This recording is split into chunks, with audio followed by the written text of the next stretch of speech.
Hey folks, welcome back for yet another build video. This time around, weapon handling is the name of the game. So right off the top, I want to talk about what weapon handling is. For the longest time when I was playing this game, I didn't fully appreciate how useful this attribute can really be. So weapon handling is a combination of stability, accuracy, reload speed, and weapon swap speed, where 1% weapon handling gives 1% of each of those stats. So to investigate that a little bit further, increased stability is going to decrease your recoil, increased accuracy is going to decrease your bullet bloom, and those last two are a bit more self-explanatory. But the bottom line here is that weapon handling is oftentimes overlooked in this game for how impactful it can be. And while it doesn't necessarily provide a quantitative damage boost, that increased stability and accuracy are going to increase the damage output of your weapon because you're going to be hitting your target more often, and the increased reload speed and weapon swap speed means your downtime is going to be significantly decreased. So while I'm not trying to market this as some sort of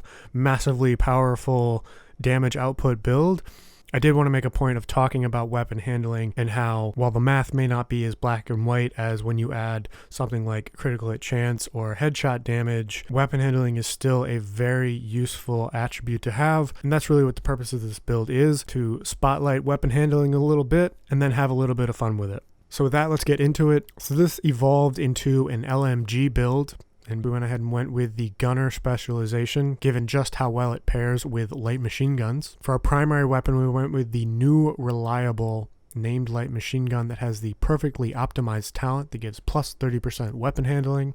At the end of this video, I want to go into a couple of different options. This isn't necessarily the one you have to go with, but I wanted to include it here since, again, we wanted to stay on theme with stacking as much weapon handling as we can on this build. We'll keep that going with the swap chain as our secondary. Again, the perfectly unwavering talent has the maximum possible weapon damage you can get on a weapon with plus 400% for 5 seconds, refreshed after every kill. This one was put on there a little bit as a gimmick, but you'll see later in the video, it was shocking how good that weapon handling is. Ended up using this SMG a lot more like an assault rifle, hitting targets from across the map, as it were, which was honestly very surprising. And then, as is becoming common on my light machine gun builds, we've got the Orbit as our sidearm here, specifically for the perfect finisher talent to increase our crit hit chance and crit hit damage. For our mask, we have our first of 2 pieces of Striker's battle gear. You'll see there that is specifically to get plus 15% weapon handling. And then we also have weapon handling and critical hit chance in the attribute and mod slot. For our backpack, we've gone with Hermano, the named Brazos de Arquebus. And we've rerolled the core attribute to weapon damage there, and then we also have armor regen and weapon handling in the attribute slots, and critical hit chance in the mod slot. The plus 10% skill haste brand bonus is a little bit wasted here, but really we have this piece on for the perfect overclock talent, where allies, including yourself, within 15 meters of your deployed skills gain 30% reload speed and reduce their active cooldowns by 0.6 seconds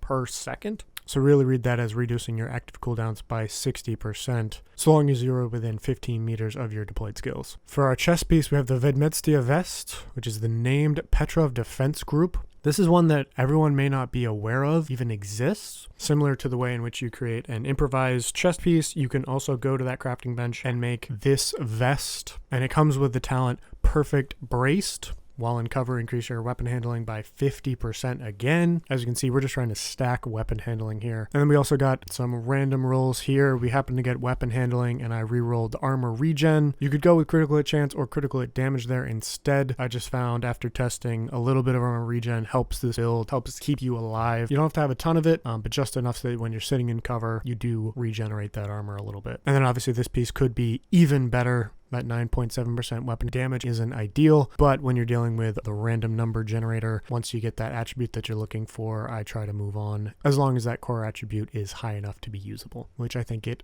just about is here. And here we have the contractor's gloves that give us our second piece of Petrov defense group and get us that plus 10% weapon handling bonus that we've been after. And then there's that all important damage to armor attribute as well as a rerolled weapon handling attribute. For our holster, we have the second piece of Striker's battle gear, maxed core attribute and weapon handling in the attribute slot there as well. And then for our knee pads, we've gone with the Sawyer's knee pads. I really enjoyed these when they first came out, and then I moved to a bunch of builds where running around necessitated taking these off. But I've started to come back to them as I realized I think these are tailor-made for a light machine gun or sniper build, somewhere where you're sitting behind cover, not moving a lot. It's a fantastic way to put a little bit of armor on your build while also gaining essentially 2 weapon cores while you're not moving. And that's exactly what this build is meant to do. To that end, while this does work solo, it also works really well in a group.